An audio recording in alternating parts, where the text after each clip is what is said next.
우리 제70차 파루시 아카데미 오신 분들 환영합니다. 우리 먼저 요한계시록의 총론, 종말계시 총론에 관해서 우리 함께 말씀을 나누도록 하겠습니다. 성경의 마지막 구절은 주 예수의 은혜가 모든 자들에게 있을지어다 이렇게 축복하는 것으로 성경의 마지막 절은 끝맺음을 하고 있습니다. 이 축복한 주 예수의 은혜는 다른 것이 아니라 십자가의 은혜죠. 왜냐하면 예수의 은혜는 십자가와 뗄래야 뗄 수 없는 십자가고 은혜이기 때문에, 그리고 그 십자가는 시작이 있고 끝이 있다라고 하는 것이죠.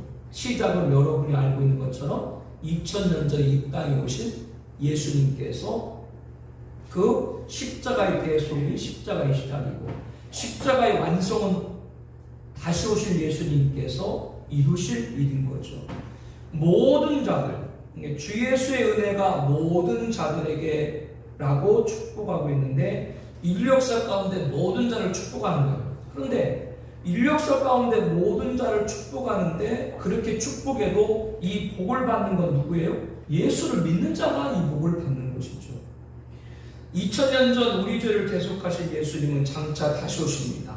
이 초림과 재림이 십자가의 시작과 끝이라고 하는 것이죠. 그렇기 때문에 주 예수의 은혜가 모든 자들에게 있을지어다 라고 하는 주 예수의 은혜는 뭐예요? 십자가의 시작과 끝, 예수님 다시 오실 재림, 그때까지 예수를 믿는 모든 자를 축복하는 것이죠. 초림은 구원의 시작이고 재림의 구원이 완성이기 때문에 그렇습니다. 저와 여러분들은 2000년 전 나를 위해 십자가를 오신 예수님을 믿습니다. 또한 다시 오셔서 십자가 구원을 완성하실 예수님을 믿죠. 이 초림과 재림을 함께 믿어야 바른 신앙이라고 하는 겁니다. 이 부분들이 한국교회는 강조가 되어야 됩니다. 그래서 초림과 재림, 십자가의 시작과 완성, 이 초림과 재림을 믿는 이 바른 신앙, 이 가진 성도들에게 주 예수의 은혜가 모든 자들에게 있을지어다, 이 축복을 받는 대상이 된다라고 하는 겁니다. 예수님께서는 계시록 22장 2절에 이렇게 22장 20절에 이렇게 말씀하죠. 이것들을 증언하시니가 이르시되 내가 진실로 속효리라. 이때 말을 들은 사도 요한은 아멘 주 예수여 오시옵소서. 그 사도 요한의 화답은 누구의 화답이 되어야 돼요? 저와 여러분들이 화답이 되어야 되는 것이죠. 아멘 주 예수여 오시옵소서. 이렇게 아멘 주 예수여 오시옵소서 화답한 다음에 이어서 주 예수의 모든 은혜, 즉 사도 요한이 예수님께서 내가 진실로 속효리라 이 말씀을 듣고 사도 요한이 아멘 주 예수여 오시옵소서 화답했죠. 화답하고 난 다음에 주 예수의 은혜가 모든 자들에게 있을지어다 라고 했다고 하는 것은, 그 은혜는 뭘 말씀하는 거예요? 예수님 재림, 그 신앙에 있는까지 모든 성도들이 바로 이 말씀 안에 축복을 받는 그 대상인 걸 다시 한번 확인하게 되는 겁니다. 성경 마지막 구절 아멘 주 예수여 어서 오시옵소서, 주 예수의 은혜가 모든 자에게 있을지어다, 이 예수님의 초림과 함께 재림의 시간을 갖는 것이 온전한 성도다라고 하는 것을 성경 마지막 번 마지막 절에 우리들에게 가르쳐주고 있다라고 하는 겁니다. 이게 결론인 거죠. 이게 성경의 결론입니다. 그러니까 재림의 신앙을 갖지 않고는 성경이 말하는 결론에 도달할 수 없는 거예요. 이게 분명히 우리가 인정을 해야 되는 거죠. 성경 마지막까지 주님은 아멘 주 예수여 오시옵소서 이렇게 우리가 화답을 했는데, 성경 마지막까지 예수님께서는 내가 진실로 속효리라 마지막까지 그렇게 말씀을 하시고 언제 오신다라고는 못 박질 않았죠.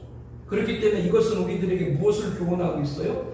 교회실의 성도들은 그날 예수님 맞이할 준비를 항상 해야 된다. 2000년 전의 성도건, 1000년 전의 성도건, 100년 전의 성도건, 지금 신앙하는 우리건 항상 주 오심을 맞을 준비하는 것이 바로 하나님이 요구하시는 성도라고 하는 거죠. 이거를 우리가 신부단장 그렇게도 표현을 합니다. 성경 이렇게 마지막 종착지인 종말에 다시 오실 주님을 맞이하기까지 우리에게 주신 복의 말씀인 겁니다. 이거는 축복의 말씀인 거예요. 성경은 크게 구원과 심판에 관한 책이죠. 예수님을 영접한 택자 구원은 하나님 길 가운데 끝까지 이루어가십니다. 예수님 재림할 때까지 자기가 택한 자는 끝까지 하나님 지키신 거예요.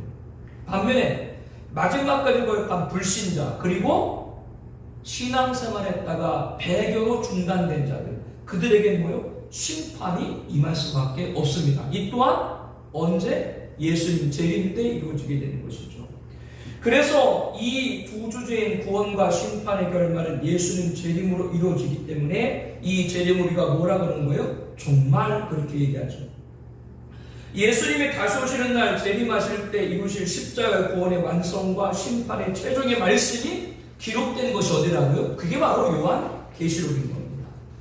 계시라고 하는 건 헬라어로 아포칼리시스인데 그 뜻은 베일이 벗겨진다.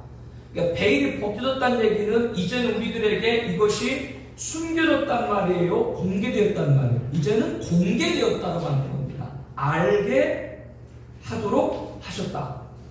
그렇기 때문에 저와 여러분들은 계시록을 알아야 된다라고 하는 겁니다. 창세기를 통해서 하나님의 창조를 저와 여러분이 믿고 있죠. 태초에 천지를 하나님이 창조하셨을 때 이걸 직접 본 사람이 있나요? 아무도 없어요. 그러나 하나님은 성령을 통해서 인간의 언어로 기록하게 하셨고 그 말씀을 통해서 창조자가 누구인 걸 우리는 믿어요? 하나님인 걸 믿죠. 창세기가 시작이라면 계시록은 마지막인데 인류 종말을 알 자가 있어요? 알 자는 아무도 없습니다. 그것은 누구만 아세요? 하나님만이 아시죠. 그러면 하나님께서 이 지구의 마지막을 모르게 하셨을까? 아니죠. 하나님은 인간의 역사 처음을 창세기를 통해서, 마지막은 어디를 통해서? 계시록을 통해서 알겠다라고 하는 겁니다. 그 이유가 무엇이에요? 다른 것이 아닙니다. 우리를 구원하기 위해서입니다. 하나님의 관심은 다른 것이 아니라 창세기부터 계시록까지, 창조부터 종말까지 하나님의 관심은 자기 백성을 구원하는 게 하나님의 첫 번째 관심이에요. 그렇기 때문에 계시록은 뭐요? 마지막까지 하나님이 자기 백성을 구원하게 주신 책이 바로 계시록인 겁니다. 태초에도 종말에도 하나님은 자기가 택한 백성이 절대로 멸망받지 않게 하시고 구원받도록 하게 한다. 그래서 창세기부터 계시록까지 성경을 주신 것이지, 성경을 우리에게 주신 이유가 다른 이유가 있나요? 아니거든요. 우리 구원하게 줄 책이라고 하는 거죠. 강조되는 것은 계시는 닫힌 것이 아니다. 열린 것이다. 아까 말씀드렸어요. 베일이 벗겨졌다. 우리에게 알게 하셨다고 하는 겁니다. 창조부터 종말까지 모든 비밀이 계시를 통해서 완전히 드러났어요. 하나님이 우리를 통해 알게 했다라고 하는 겁니다. 그래서 계시록 1장 1절에 예수 그리스도의 계시다라고 말하죠. 이는 하나님이 그에게 주사 반드시 속히 일어날 일들을 그 종들에게 보이시고 그 천사를 그 종 요한에게 보내어 알게 했다. 예수 그리스도 계시라고 하는 건 계시의 주체가 누구예요? 예수님입니다. 모든 창조부터 종말까지의 계획은, 마스터 플랜은 누가 갖고 계세요? 하나님이 갖고 계신데 그 하나님의 계획을 이루시고자 이 땅에 2000년 오셔서 십자가의 대속을 하신 분이 누구예요? 예수님이고, 장차 종말에는 이제는 만왕의 왕으로 심판자로 오실 그 분도 누구세요? 예수님. 그래서 예수 그리스도의 계시라고 하는 건 다른 것이 아니라 하나님의 모든 계획을 세우셨고 그 모든 계획을 이루시기 위해서 하나님의 모든 권한을 누구한테 준 거예요? 예수님에게. 언제부터 어디까지? 창조부터 종말까지. 이게 분명한 성경입니다. 그런데 이렇게 예수 그리스도 계시를 주셨는데 그 계시를 받을 세상이 누구라고 그래요? 그 종들이라고 딱 말합니다. 여기 종들이라고 하는 건 주의 종들인데 이거는 오늘 목회자 라고 하는 건 두말할 나이가 없고, 또 이 종들은 그렇기 때문에 지금 이 때를 알아서 이 말씀을 전해야 된다라고 하는 것이죠. 우리가 앞서 그 이단 사입에 관련된 간단하게 말씀을 나눴는데 거기에 나와 있는 단체들 대부분이 다 뭐예요? 계시록을 왜곡하고 교주를 신격화하고 자집단을 특권화하는, 이렇게 그들이 계시록 갖고 이러한 일들을 벌이고 있는데, 오늘 우리들이 예수 그리스도의 계시를 받은 주의 종들이 지금 이때에 경성하고 무엇을 준비해야 되는지를 바로 알아야 된다고 하는 겁니다. 마태복음 24장 42절 말씀 우리 함께 보겠습니다. 그러므로 깨어있으라. 어느 날에 너희 주가 임하는지 너희가 알지 못함이라. 너희도 아는 바니 만일 집주인이 도둑이 어느 시각에 올 줄 알았다면 깨어있어 그 집을 뚫지 못하게 하였으리라. 이러므로 너희도 준비하고 있으라. 생각하지 않은 때 인자가 오리라. 예수님 우리에게 뭘 말씀하고 있어요? 깨어있으라. 어느 날 너희 주가 임하는지 너희가 알지 못함이라 말씀합니다. 어느 날인지는 알 수 없지만 너희 주가 임한다라고 딱 말씀하고 있는 거예요. 어느 날인지 모르지만 너희 주가 임한다. 예수님 재림이죠. 그러므로 우리에게 어떤 자세를 요구하는 거예요? 항상 깨어있어서 경성할 걸 요청하고 계시죠. 항상 말씀과 기도로 무장하고 있지 않으면 예수님이 가까우심을 알지 못하고 세상에 빠져 멸망에 이를 수밖에 없는 엄중한 선포인 거죠.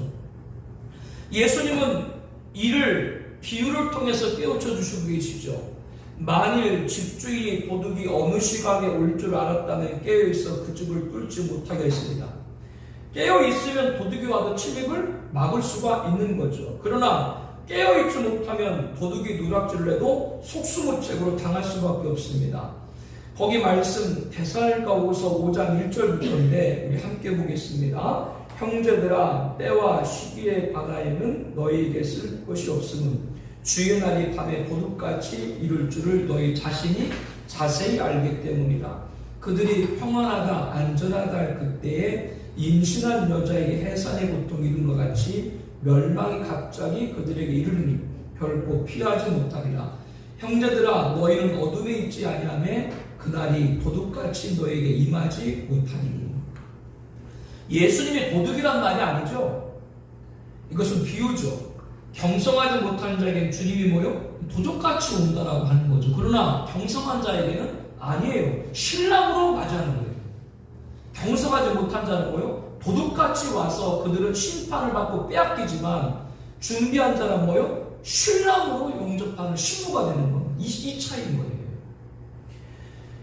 경성한 자에게는 이렇게 기쁨으로 영접하게 되는 것이죠. 이러므로 너희도 준비하고 있으라. 생각하지 않을 때 인자가 오리라 라고 말씀합니다. 이러한 예수님 명령을 받들어 가지고 그러한 깨어있는 주의 종들은 마태복음 24장 45절에 뭐라 그래요? 충성되고 지혜 있는 종이 되어 주인에게 그 집사람을 맡아 때를 따라 양식을 나눠줄 자가 누구냐? 주인이 올 때 그 종이 이렇게 하는 것을 보면 그 종이 복이 있습니다. 주의 종들은 성도들에게 때를 따라 양식, 즉 마지막 시대 주님의 다시 오심을 증거하고 그들로 하여금 주님을 맞이할 거룩한 신부가 되도록 해야 된다. 이게 주의 종이 해야 됩니다 라고 하는 겁니다. 이렇게 성도를 대입시키고 무장시킨 종들이 뭐요? 충성되고 지혜 있는 종이다 라고 말씀하고 계시다. 주인이 올 때는 어디예요? 예수님 다시 오실 때죠. 그 다시 오실 때 주의 종들이 성도들을 그렇게 깨워서 경성하게 준비시켰다면 그 종은 뭐요? 복이 있습니다.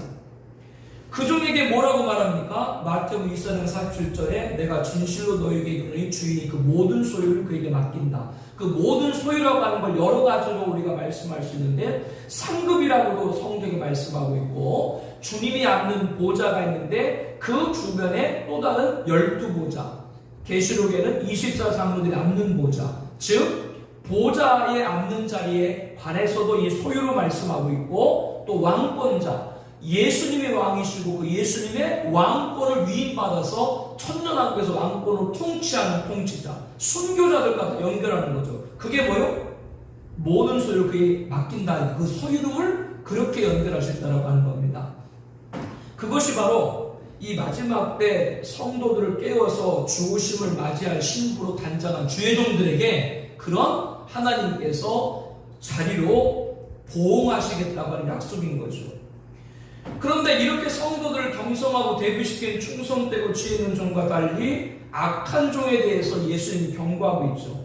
마태복음 24장 48절 말씀 우리 함께 봅니다. 만일 그 악한 종이 마음에 생각하기를 주인이 거두리라 하여 동료들을 때리며 술 친구들과 더불어 먹고 마시게 되면 생각하지 않는 날 알지 못하는 시각에 그 종의 주인이 빌어 어미 때리고 외식하는 자가 받는 벌에 처하리니 거기서 슬피 울며 이를 갈리라.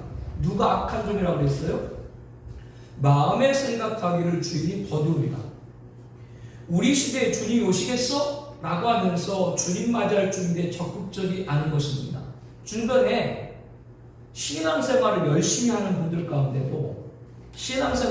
하는 분들 가운데도 그런 말 하죠. 그래도 우리 시대에 주님이 오진 않을 것 같아. 그런 말씀을 하시는데 뭘 우리들이 잘 여기서 경각해야 되냐면요.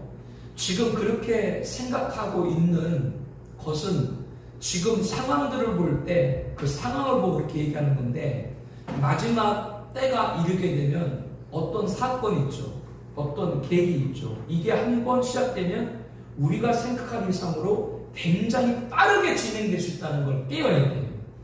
지금은 아직 아니겠지라고 생각이 들 수도 있는데 어떤 사건, 성경에 나와 있는 좀 이따 말씀하겠습니다만은 여러 종말의 징조들이 큰 그러한 사건으로 자꾸 임박했을 때 굉장히 주우심이 가깝게 진행이 될 수 있다. 이 부분을 놓치지 말아야 됩니다. 이렇게 주님 맞이할 준비에 적극적이지 않은 종들을 예수님 뭐라고 했어요? 악한 종. 그러니까 주님이 말한 충성된 종과 악한 종은 뭘 가지고 기준으로 말씀하고 있다? 주님 맞이할 준비를 하는 종과 그렇지 않은 종을 주님은 분명히 구분하고 있다는 걸 여러분들이 알아야 됩니다. 악한 종들의 동료들을 때려요. 무슨 말이에요? 재림을 증거하는 주의 종들을 무시하는 거죠. 이 말씀의 문명을 볼 때 그렇게 볼 수 있다고 하는 겁니다. 생각하지 않은 날 알지 못하는 시각에 그의 종이 주인이 이를 것이다. 즉, 이 악한 종들은 뭐요? 아까 준비하지 않는 도둑처럼 당하는 그 무리와 같은 자로 될 수밖에 없는 거죠. 왜? 준비하지 않았기 때문에. 어미 때리고 외식하는 자가 받을 벌에 처하니 거기 슬피 울며 이를 갈리라. 악한 종의 마지막이 뭐예요? 외식하는 자가 받는 벌에 처한다. 슬피 울며 이를 감게 된다. 여기가 과연 어딜까? 여기가 과연 영멸의 지옥으로 떨어진단 말일까? 아니면 다른 심판일까? 여러 가지 우리들이 생각할 수 있는데 어떤 그 성경 구절이 있죠. 성경 구절을 봤을 때 그 구절을 딱 한 해석으로만 보면 안 돼요. 그래서 저는 이 구절을 우리들이 그동안 강조했던 것처럼 전사년반까지가 교회 시대로 했잖아요. 전사년반 들어서 영적으로 더 큰 혼란들이 일어나게 되는데 배교와 진리를 사수하는 교회들 가운데 그러면 거기에도 오늘 말씀의 악한 종과 충성된 종을 비교해 봤을 때 배교한 종들이 있을 거 아니에요. 그들은 악한 종이겠죠. 그들은 뭐요? 후산년반 짐승통째 떨어지는 거죠. 그것을 어미 때리고 외식하는 자가 받을 벌에 처하니 거기 슬피 울며 이를 갈리라. 이 말씀과 연결해서 볼 수 있는 거예요. 이 말씀은 뭐 지옥이다 영멸이다 그렇게 이 말씀을 볼 수도 있지만 그것보다도 마태복음 24장 이 말씀이 종말의 징조 또 종말의 경성에 관한 주님의 말씀을 볼 때 이 악한 종들이 처할 여기 상황은 후사년만 짐승통치대로 그렇게 연결해 볼 수 있다라고 하는 겁니다. 이거는 딱 이렇다라고 확언할 수 없지만 그러한 상황으로 충분히 유추할 수 있다라고 하는 거죠. 어떤 분들은 이 얘기 많이 하죠. 오늘 이 계시록 또 이 주님이 말씀한 이 종말의 징조에 관한 말씀들이 2000년 전인데 그때도 지금도 예수님 오지 않았다 이렇게 말하는 분이 있습니다. 그건 어리석은 겁니다. 왜냐하면 아까도 말했던 것처럼 예수님은 어느 날 날짜를 명시하지 않고 오신다고 했기 때문에 이 말씀의 의미는 어느 시대를 사는 성도는 항상 경성에서 주오심을 맞이할 대변한 성도가 예수님 원하시는 성도인 걸 우리들에게 가르쳐주고 있다라고 하는 겁니다. 그러므로 어느 시대를 살던 모든 성도들은 이 말씀을 받아야 되는 거죠. 계시록이 미래, 예수님 재림 전 7년 한란, 그리고 예수님 재림 이후 천년왕국, 그리고 신보자 거룩한 세월살렘 여기에 관한 말씀이다 라고 증거를 하게 되면 듣는 분들 가운데는 그러면 예수님 재림 전 7년 그때 임박했을 때 그때 성도들만 해당되는 말씀이 아닌가 이렇게 질문하시는 분들도 계시거든요. 근데 여기 말씀 볼 때 그렇지 않다고 하는 것이죠. 어느 시대를 사는 성도군 그들은 항상 뭐요? 주오심에 관한 대비를 하고 그분을 맞이할 신부로 단정하는 항상 깨어있고 경성하는 이 말씀은 뭐요? 어느 시대의 성도들에게 다 적용된다라고 하는 겁니다. 그거를 잘 봐야 되죠. 예수 그리스도 계시 일체가 예수님이다. 여러분에게 말씀드렸고요. 그 계시방들은 누구예요? 종들이다. 그렇기 때문에 이 종들은 목회자인 것 두말 하나도 없고 평신도인 분들도 예외일 수가 없는 거예요. 데살로니가후서 2장 1절에 쉽게 마음이 흔들리거나 두려워하거나 하지 말아야 된다. 이 데살로니가서 2장 1절부터 보게 되면 어떤 말이냐면 주께서 오실 때 그 앞에, 즉 재림 예수님께서 오실 때 그 앞에 설자. 그러니까 당시 데살로니가후서 같은 경우에는 이 전서와 후서 같은 경우는 서신서 중에 가장 일찍 기록이 되어 있거든요. 그러니까 예수님 오셨을 때 신앙생활 했던 분들이 한 분, 두 분씩 이제 죽기 시작한 거예요. 그러니까 그때 있던 성도님들이 예수님이 속히 오신다고 했는데 왜 안 오시지? 이러한 질문을 가졌던 성도들이 많았거든요. 데살로니가전서 전서 후서에 보게 되면. 그래서 쉽게 마음이 흔들리거나 두려워하거나 하지 말아야 된다라고 하는 것은 성경 외에 다른 곳에 어떤 분들은 뭐 깊은 산속에, 아까 제가 구 평강교회에 고 박윤식 씨 얘기를 했죠. 그분이 얘기한 게 다른 게 아닙니다. 자기가 지리산에 들어가서 3년 6개월 동안 삼기도 했다. 뭐 삼기도 할 수 있죠.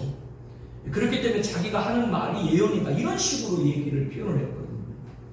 그런 거에 속지 말고 편지, 신약성경은 다 편지죠. 허심서죠. 고린도후서 이런 게 다 편지형식이죠.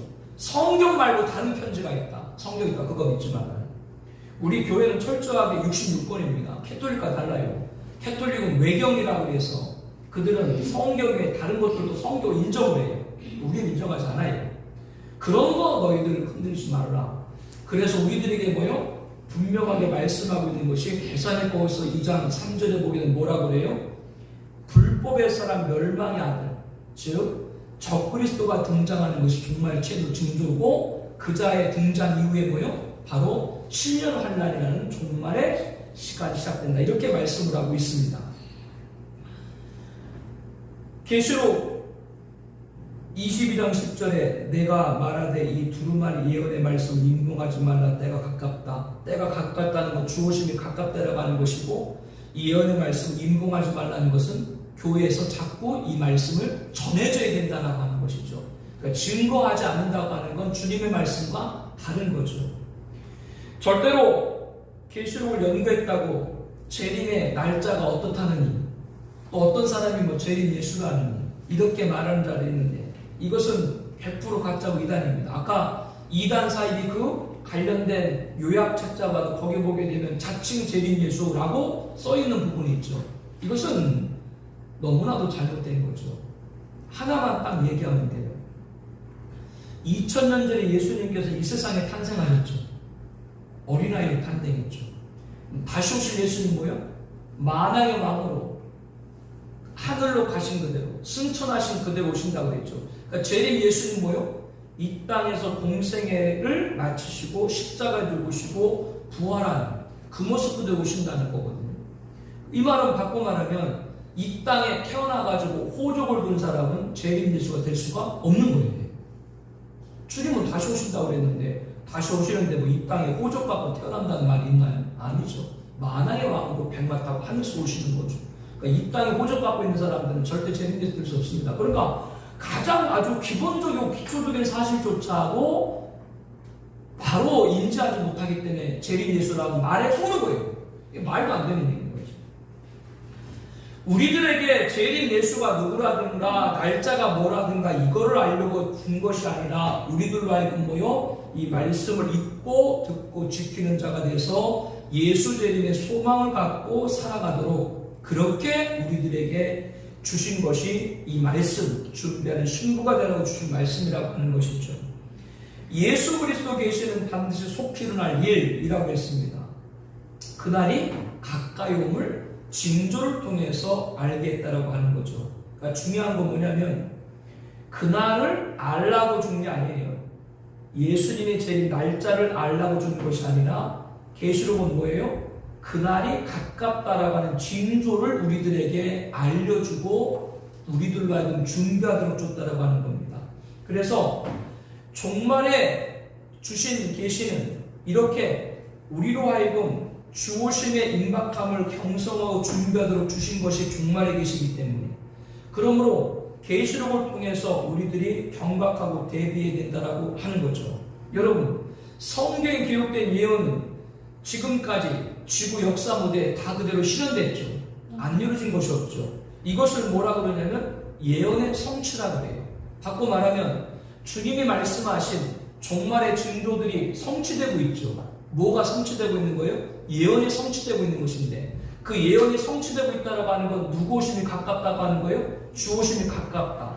그래서 예수님이 말씀하신 종말 계시나 또 사도 요한이 기록한 계시록은 방금 말씀드린 그 성취되고 있는 예언이라고 하는 걸 우리들이 잘 봐야 됩니다. 그런데 주변에 보게 되면 예언을 하긴 하겠는데 성취가 없는 예언이 있죠. 그거는 한마디로 욕하면 하나님의 예언이 아니기 때문에 그런 거예요. 예를 들면 컴퓨터가 짐승표다, 바코드가 짐승표다, 벨집이 짐승표다 라고 떠버렸던 극단적 세대주자다. 1992년 10월 28일 예수님 재림하신다 망언을 쏟아냈던 시한부 종말론자들, 최근에 백신 맞으면 적그리스도 지배를 받는다 헛소리를 외친 음모론자들, 이 예언들이 맞았어요? 틀렸어요? 이런 예언들이 번번이 실패한 건 뭐예요? 하나님의 예언이 아니기 때문에 실패한 거예요. 근데 사람들이 여기 계속 속아. 자꾸 옷만 바꿔 입고. 처음에는 컴퓨터가 짐승표라고 하다가 옷을 바꿔서 바코드가 짐승표다. 옷을 바꿔 입고 또 뭐요? 베리칩이 짐승표다. 또 옷을 바꿔서 뭐라 그래요? 백신이 짐승표다. 근데 그 분별을 못해 사람들이. 하나님의 예언을 따라야 되는데 세상 예언을 따라서 그래요. 이거를 잘 봐야 돼요. 우리는 성경에 나와 있는 예언이 성취된 거, 그걸 봐야 된다고 하는 겁니다. 그러면 뭐라고 말씀하고 있는가? 성경의 예언은 뭐라고 말씀하고 있는가? 주님은 종말의 징조에 관해서 이렇게 말하죠. 이와 같이 너희도 이 모든 일을 보거든 인자가 가까이 곧 눈앞에 있는 줄 알라. 무슨 말씀이냐면 너희들 눈앞에 예수님 말씀한 종말의 징조들이 이제 성취되는 것을 보거든 누가 가까운 줄로? 인자, 예수님이 온 걸 가까운 걸 알아라. 이게 핵심이에요. 이거 놓치면 안 돼요. 그래서 계시록의 때가 가깝다 내가 속교를 하신 말씀은 이 모든 즉 종말의 징조가 완전히 성취될 때 이루어지는 거예요. 지금은 뭐예요? 그 종말의 징조가 성취되고 있는 과정이죠. 특별히 종말의 징조가 어떻게 성취되고 있는가? 우리가 살고 있는 20세기 후반 그리고 21세기 현재까지 한 종말의 징조 예로 들 수 있는 것이 기후죠. 점점 극한으로 치닫고 있죠. 근데 재앙의 판도가 바뀌고 있다. 무슨 말이냐면 예전에는 재앙 그러면 주로 후진국을 덮치는 걸로 알고 있었죠. 세계적으로 가장 피해가 컸던 인도네시아 지진이 대표적입니다. 무려 이로 인해 가지고 15만 7천 2명이 목숨을 잃었으니까 어마어마한 거죠. 그런데 코로나 팬데믹에서 이런 상황이 굉장히 달라지고 있는데 뭐냐면 이제는 선진국이라고 하는 미국과 서유럽이 일선에서 지금 당하고 있다고 하는 겁니다. 북아프리카 사하라 사막과 중동 사우디아라비아에서 눈이 내렸다. 사막의 관문으로 불리는 사하라 사막 지역인 알제리의 서부 도시 아인 세프라에 40cm 폭설이 냈다. 사막의 중동에 지금 눈이 내려요. 호주에는 100년 만에 기록적 폭우로 도시들이 잠겼다. 미국은 28개조 올해 얘기입니다. 올해 7월 얘기입니다. 1억 명 이상 주민에게 폭염주의와 경보를 내렸다. 스위스 하면 여러분이 가장 먼저 떠오르는 것이 만년설의 눈굴랑 그리고 수많은 관광객이 산악열차를 타고 오르는 것. 그런데 이 알프스 하이킹 코스가 폐쇄됐죠. 왜냐하면 올여름 유럽 폭염 때문에 빙하가 막 녹아서 그로 인해 가지고 약석 등 위험 때문에 이 알프스 하이킹 코스가 패스가 되고 알프스에 눈이 없어요. 눈이 내리질 않아요. 그런 다음에 인도, 파키스탄은 3월부터 50도 달하는 살인적 폭염 그리고 홍수로 수많은 사망자, 부상자가 속출하고 있고 유럽 남서국가들은 영상 40도 이상의 최고 기온에 산불까지 겹쳐 큰 어려움을 겪고 있고 폭염인 섬나라 영국마저 363년 만에 40도 넘는 최고 기온을 기록하고 있고요. 스페인, 포르투갈은 폭염으로 인하여서 죽은 사람은 1,500명입니다. 거기에 우크라이나, 러시아 전쟁으로 유럽은 석유가스, 에너지공이 타격받고 있고 유럽 영토에 절반 이상이 지금 가뭄에 시달리고 있습니다. 이렇게 유럽, 미국 등 북반구를 영상 40도 육박하는 폭염이 있는 반면에 남미, 아르헨티나, 칠레 이 굉장히 무더운 나라인데 갑자기 1m 이상 폭설로 교통과 여러 일상이 마비되고 있고, 이러한 일들은 최근에 있는 일들인데요, 전 세계 선진국 부족 없이 기후재앙이 더해가고 있다는 하는 것이죠. 그래서 영국 캠브리지 다국적 연구소로 구성된 저자들이 미국 국립과학원 회고에 기후 엔드게임, 파국적 기후변화 시나리오 탐구 이 제야의 보고서를 발표했어요. 여기 사용되고 있는 용어가 뭐예요? 엔드게임, 이제 끝이다. 기후재앙이 이런 식으로 계속되다 밑에 더 이상 회복 불능한 상태, 티핑 포인트, 완전히 극변점에 이르게 될 거다. 급기야 인류가 멸망까지 초래할 수 있다. 이런 진단을 지금 하고 있거든요. 이런 걸 볼 때 그러면 우리는 어떤 대책을 써야 되는가라는, 어떤 대책을 써야 되는가? 자연보호를 해야 된다라고 말합니다. 배기가스를 줄여야 된다고 말합니다. 이산화탄소로 대기 배출한 경유차를 수소차, 전기차로 바꿔야 된다고 말합니다. 미세먼지를 줄이자고 말합니다. 플라스틱 일회용 사용을 금지하고자 합니다. 소고기는 육식을 줄이자고 합니다. 현재 기온 2도에 오르면 생물 다양성 절반이 사라지기 때문에 그 미만으로 잡아야 된다고 얘기합니다. 그러면 환경 보호를 하면 이런 비극을 막을 수 있는가? 지금까지 말한 이런 것들은 세상이 말하는 대처죠. 주님은 뭐라고 그랬어요? 주의 임하신 재림과 세상 끝 종말에 무슨 징조가 있으니까 제자들이 묻자 이렇게 답변하셨죠. 민족이 민족을, 나라가 나라를 대적하여 일어날 때 곳곳에 큰 지진과 기근과 전염도 있겠고 또 무서운 일과 하늘로부터 큰 징조도 있습니다. 이 모든 건 재난의 시작이다. 우리가 지금 당하는 기후재앙과 사건 사고 등도 감당할 수 없는데 이것은 장차 창세로부터 지금까지 이런 환란이 없었고 후회도 없을 큰 재난, 대환란, 예수님 재림 전 7년 환란이 임박한 것이라고 주님은 말씀합니다. 예수님은 지금 겪는 재난은 뭐요? 주 오심이 가까운 때라고 알리고 있는 거죠. 기후재앙의 강도가 갈수록 강해진다. 바꿔 말하면 주 오심이 임박한 징조다라고 하는 겁니다. 이것이 바로 예언의 성취 가운데 한 예예요. 주님이 말씀한 종말의 징조 가운데 기후 있죠, 기후. 이것을 봤을 때 이 예언은 뭐요? 지금 우리 살고 있는 시대에 점점 다 성취되어 가고 있다. 이 말은 바꿔 말하면 누구가 오시기에 가깝다? 주님 오시기 가깝다. 이걸 우리들에게 알려주는, 그렇기 때문에 종말 계시를 주신 거예요. 그 날짜를 알라고 준 것이 아니라 종말의 징조 예언이 성취된 걸 보면서 너희들이 깨달으라고 하는 거죠. 마태복음 24장 9절 10절에 주님 말씀합니다. 그때 사람들이 너희를 환난에 넘겨주겠으면 너희를 죽이리니 너희가 내 이름 때문에 모든 민족의 미움을 받으리라. 그때 많은 사람이 실족하게 돼 서로 잡아 죽이고 서로 미워하겠으며 전염병, 대유행, 기후재앙, 테러 분쟁, 교회가 공격받을 거다. 이해가 안 되잖아요. 기후재앙하고 교회하고 무슨 관계예요? 아무 관계가 없어요. 그런데 우리가 교회가 원인이고 주범이 돼.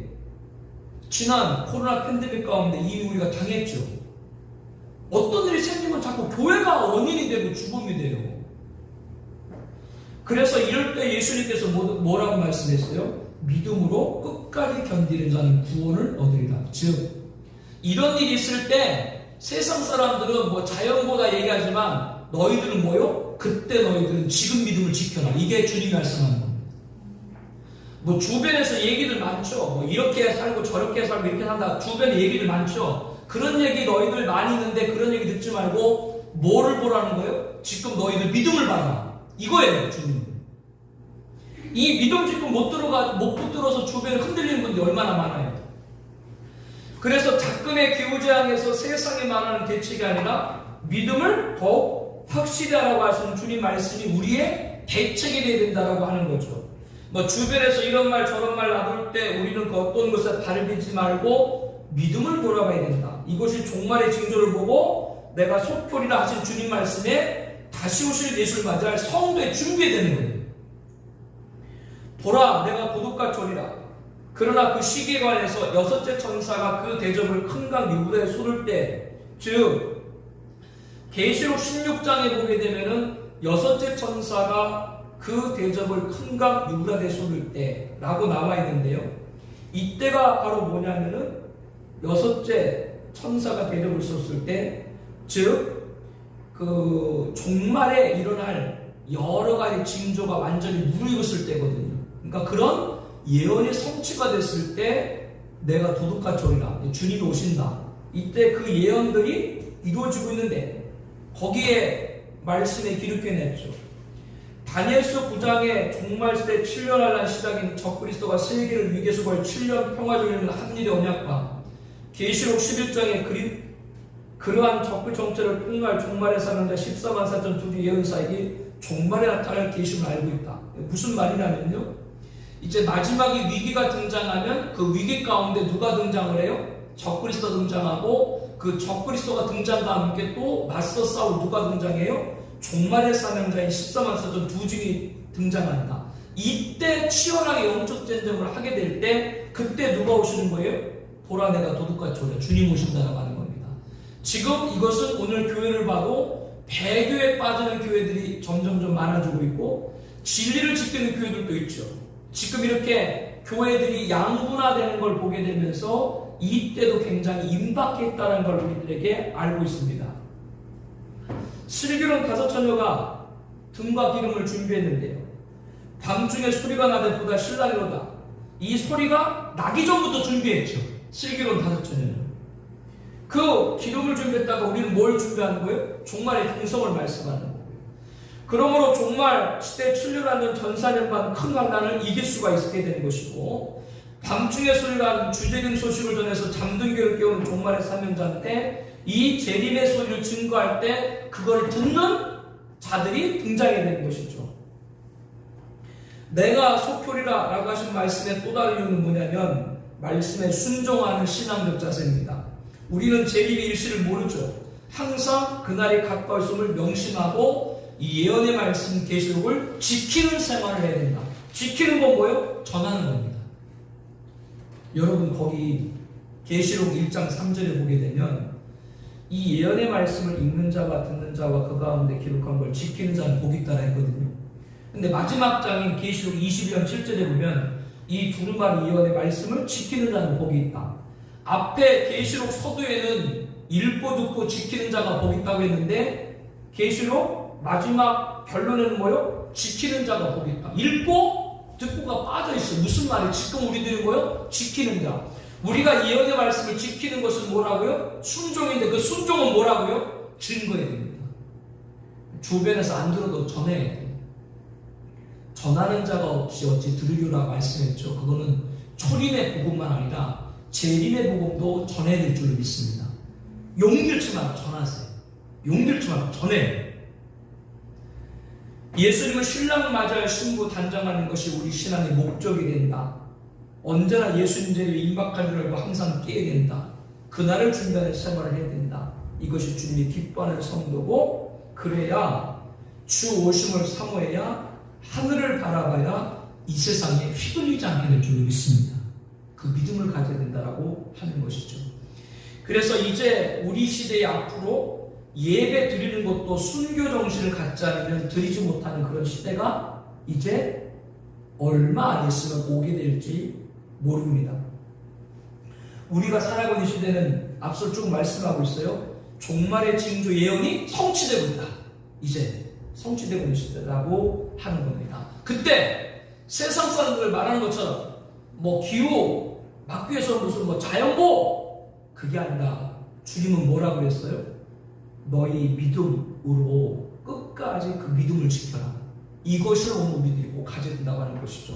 종말의 징조의 성취를 통해서 우리들이 가져야 될 믿음 다시 한번 꼭 붙들어야 되고, 그렇기 때문에 코로나 팬데믹을 돌아보면서 우리들이 거의 2년 넘게 예배를 대치했는데 앞으로 그런 상황은 또 오게 될지 모르는데, 그때마다 우리들은 예배 대치하는 반복하는 어리석음 벗지 않고 절대로 믿음을 지켜서 신앙과 헌신과 예배에 져야 되는 일을 하지 말아야 될 줄로 믿습니다. 이걸 가져야 된다는 것이죠. 계시록 19장 8절에 신부 단장한 우리들에게 말합니다. 세마포. 세마포는 회개 열매입니다. 신부 단장은 회개 열매인데, 지금 이 시대에 회개가 뭔가, 한마디로 하면 지금 이 시대는 주오심을 사모하지 않는 것을 회개해야 됩니다. 예수님의 주임을 사모하지 않는 거예요. 그거는 세상의 마음을 뺏길 수밖에 없는 것이죠. 우리들에게 하나님이 요구하시는 다른 것이 아닙니다. 재림의 신앙으로 주오심을 고대하고 그 통치를 바라고 이 세상에 어떤 미련도 두지 말아야 되는 것이죠. 지금 우리들의 믿음이 소중한 것은 예수님 다시 오시기 때문인 줄 믿습니다. 그리고 예수님 다시 오실 때 우리 믿음은 분명히 확인될 줄 믿습니다. 그때까지 믿음을 짓게 된다라고 하는 것이죠. 우리 그 8쪽으로 한번 보세요. 코로나 팬데믹 같은 전염병의 창궐하고 또 우크라이나 러시아 전쟁에서 보듯이 세계 곳곳의 분쟁들, 또 기후재앙, 자연재해, 자원인계점, 경제 추락, 식량 부족, 실수 구발, 세계대적 위기의 고조. 지금 역사 가운데 이런 혼돈의 시대가 있었는가 싶을 정도로 급변한 시대에 살고 있죠. 이럴 때 사람들은 이 모든 위기를 단번에 해결할 자를 원합니다. 난세의 영웅을 원하는 거죠. 창세기 보게 되면 세상의 천용사, 영웅, 니무르스 등장하죠. 니무르스는 대도시를 건설했습니다. 사람들이 추앙하는 영웅이 되었죠. 그런데 바벨탑 사건에서 보듯이 인류를 하나로 규합한 영웅들은 하나님을 대적하는 데 주저하지 않았습니다. 첫 심판 대홍수 원인이 무엇인가? 다른 것이 아니라 영웅 용사들이었거든요. 그들로 인해 가지고 하나님을 대적하는 자들이 세상에 관영했고 죄가 관영을 해서 하나님이 심판을 내린 거죠. 계시록에는 인류의 마지막 영웅을 예언하고 있는데 짐승으로 지칭된 적그리스도입니다.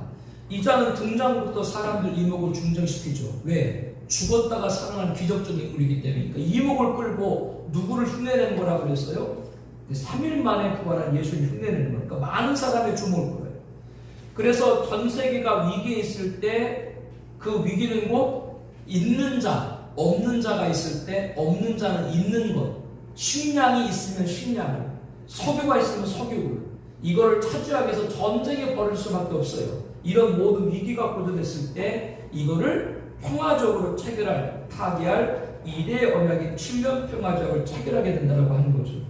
바로 7년 하는 시작이죠. 여기서 딱 갈리는 거예요. 이 적그리스도를 따르는 자들은 7년 평화적이다라고 보는 거고, 하나님 말씀을 통해서 진리를 알고 종말의 진리를 아는 성도는 뭐예요? 7년 평화적이 아니라 7년 환란이 되는 거죠. 이게 완전히 갈라지는 거예요. 그 말이에요. 그런데 전차년만 지나고 자신의 본색을 드러내고 스스로 하나님이라고 칭하죠. 그리고 자신의 지배가 공고화된 후사년간 자신의 우상을 만들어서 인류를 경배하게 하고 자신의 편 짐승의 표 666을 받게 해서 이거를 통해서 매매를 가능하게 되는데, 이렇게 666은 외형적으로는 경제수단이지만 내용적으로는 뭐예요? 그 표를 받으면 이자에서 모든 게 통제되는 바로 통치수단이 된다라고 하는 겁니다. 지금 우리가 살고 있는 시대를 보게 되면 코로나19로 불거진 사태가 국가가 개입하지 않으면 이건 개인이 해결할 수 없죠. 자꾸 이제 그런 문제가 벌어지는 거예요. 정부가 나서지 않으면, 즉 전 세계가 나서지 않으면 그 문제를 해결할 수 없는 그런 큰 전염병과 큰 사건들이 앞으로 계속 일어나게 됩니다.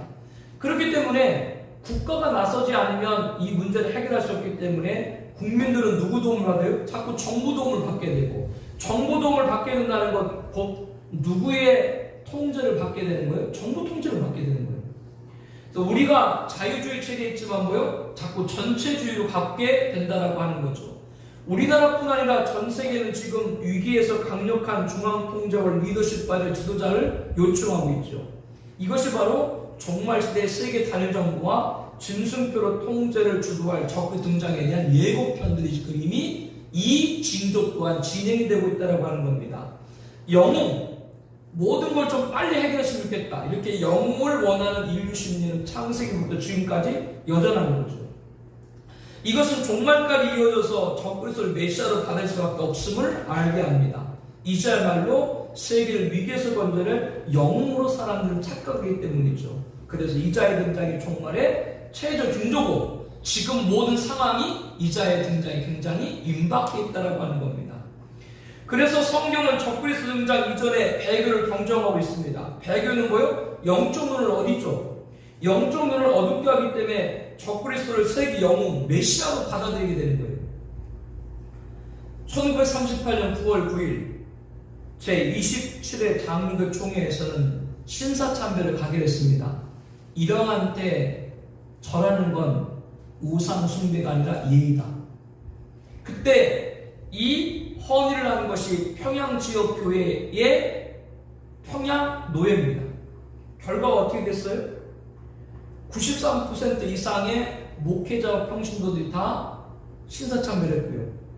정확히 10년 1948년 9월 9일 김일성 정권이 평양에 들어서게 되고 종말의 배교와 짐승 정부를 오늘 우리들에게 지금 보여주고 있는 북한 전역에 김일성 동상이 있고 거기에 경배해야 배급표를 받고 종말에 뭐요? 짐승이 자기를 하나님이라고 하고 짐승 우상을 만들어서 사람들이 경배하고 짐승표를 받아서 매매가 가능하고 이 예고편을 지금 우리는 역사 가운데 보고 있다라고 하는 거죠. 당시 초대교회 성도들이 오늘 우리보다 믿음이 없어서 우상 숭배했는가? 아니죠. 역사는 반복됩니다. 예수님만 유일한 구원자인 줄로 믿습니다. 종교 다원주의로 영적으로 행음하게 해서 육신에 속하여 사람을 따르게 하고 세상과 타협하게 하는 일이 지금 벌어지고 있죠. 교회는 유니티, 연합이 아니에요. 연합하면 뭐가 돼요? 다른 종교도 다 인정해야 돼요. 교회는 프리티, 순결, 오직 예수님만이 구원자고 하나님 말씀만을 따라야 될 줄로 믿습니다. 이게 지금 우리가 가져야 될 거다라고 하는 겁니다. 연합이란 말에 절대 속지 말아라. 일치란 말에 절대 속지 말아라.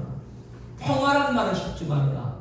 일치와 연합과 평화는 예수 그리스도 안에서만 이루어지는 줄로 믿습니다. 간염병, 방역, 예배 잠동 중단하고 대차고 변형하는 것, 그건 사람의 말이에요. 우리가 이거 반복하면 안 돼요. 코로나19 사태를 통해 우리가 이걸 볼 수 있어야 된다라고 하는 거죠. 역사는 하나님이 주관합니다. 지금 우리 시대에 나타나는 징조들 성경과 무관할 수가 없어요. 근데 흔히 개혁주의라고 하시는 분들 가운데는 시대에 벌어지고 있는 이런 일들을 성경으로 조명하는 데 약해요. 그래서 이 부분들을 우리들이 잘 분별해야 되고요. 반면 세대주의라고 하는 사람들은 현상만 추정하다 보니까 컴퓨터가 짐승표다, 바코드가 짐승표다, 베리칠이 짐승표다, 백신이 짐승표다 이렇게 자꾸 바꿔요. 왜? 성경적 분별이 약하고 세대주의 입장에 있는 분들은 현상만 추구하기 때문에 그렇죠. 그러므로 저와 여러분들은 절대로 성경의 증언을 통해서 상황적 시대 징조를 통찰할 수 됩니다. 지금 시대가 어떤 시대? 지금까지 쭉 뭘 말씀했어요? 종말의 징조가 예언이 성취되고 있는 시대다라고 하는 거예요. 이걸 우리들이 봐야 된다고 하는 것이죠. 적그리스도는 하나님을 대적하지만 최후는 상처로 유황불 붙는 것, 지옥에 던져집니다. 그를 따른 자도 사망과 지옥, 영면입니다.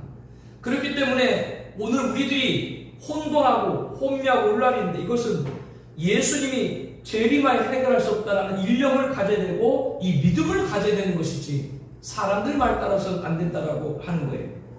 그래서 우리의 구원자는 누구예요? 예수님이고 그 예수님을 통해서만이 구원을 이룰 수 있다라고 하는 겁니다. 여러분 굿짝의 맨 밑에 있죠. 굿쪽의 맨 밑에 이 재림 종말에 관한 예언의 총본산이 뭐예요? 요한계시록인 거예요. 계시록은 교회 시대 택한 성도들을 종말 시대까지 구원하게 한 말씀입니다. 축복의 예언인 것이죠. 계시록의 주제는 재림, 종말입니다. 목적은 뭐예요? 그 예수님 맞아 신부로 단정하는 겁니다. 경적은 뭐예요? 절대로 거짓 신랑, 짐승, 배교에 빠지지 않는 겁니다. 오늘 이 시대에 참된 목양하는 목회자, 믿음의 성도, 저와 여러분들에게 축복드리고요. 그래서 주님으로부터 칭찬받은 충성되고 지혜로운 증인에 대해서 이때에 맞는 양식을 전할 수 있는 우리가 되어야 하겠습니다. 종말 때 배교에 맞서 진리를 사수하고 생전에 예수님 다시 오신다면 영접해서 그분이 왕으로 다스릴 우리 주와 그리스도 나라인 천년왕국에서 왕권자로 참여하기를 축복하고 백성으로 참여하기를 축복을 합니다. 신부자 안에서 순교자 변화와 성도들은 생명을 이루어서 거룩한 예루살렘 영원한 나라 천국에 입성할 또한 소망합니다.